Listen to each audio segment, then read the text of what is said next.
У нядзелю 26 лістапада пройдуць заключныя матчы 30-го тура чэмпіянату Беларусі па футболе. І дагэтуль яшчэ невядома, хто стане ўладальнікам залатых медалёў. З адным з прэтэндэнтаў на ўзнагароды вышэйшага гатунку сустрэнецца футбольны клуб «Віцебск».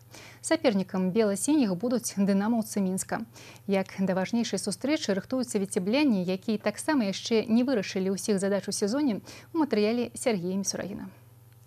Галоўны трэнер віцеблян Сергей Асінскі як у ваду глядзеў, калі за 5 тураў да канца чэмпіянату казаў, што саперніку на фінішы раздзеліць максімум 1-2 ачкі. І сапраўды, шчыльнасць вынікаў вельмі высокая, як і цана кожнага здабытага ачка. А набіраць іх рэгулярна не атрымліваецца. Расчараванне напаткала балельшчыкаў у дамашняй сустрэчы супраць Іслычы. Віцебляне ўвесь матч валодалі ініцыятывай, а ў выніку пацярпелі паражэнне з лікам 0-2.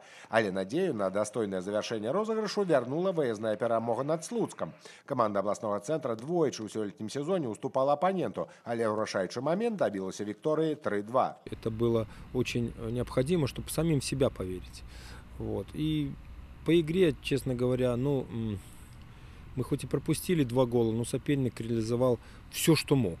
У нас еще были моменты, у нас еще были возможности, чтобы забивать, но, в общем-то, игра была с небольшим нашим преимуществом. Вот именно вот этот счет, он как раз отражает небольшое наше преимущество. Мы давно не выигрывали. Славия, потом нелепое поражение от Ислычи.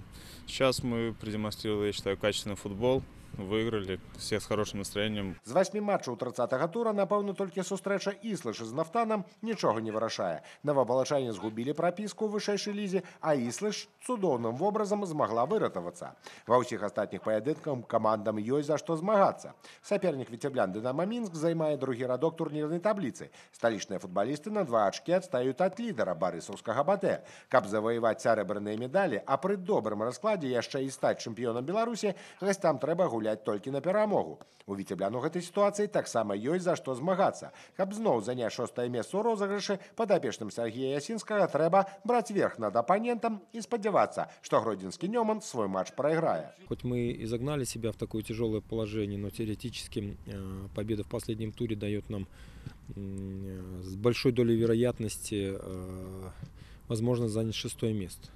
Без шапка закидательства, мы помним, с кем мы собираемся играть и с кем у нас предстоит последняя игра, и насколько мотивирован соперник. Но мы готовы дать этот бой. В втором круге мы еще лидеров не обыгрывали, грандов нашего футбола. Традиции, скажем так, ни в какие традиции, тенденции мы не верим, хотим обыграть «Динамо». Матч на полі цэнтральнага спартыўнага комплексу ў нядзелю 26 лістапада пачнецца ў 14 гадзін. Тэлерадыёкампанія «Віцебск» пакажа гэты паядынак у прамым эфіры. Пачатак трансляцыі ў 13:50. Сергей Місурагін, Александр Прыстаўка, навіны Віцебск.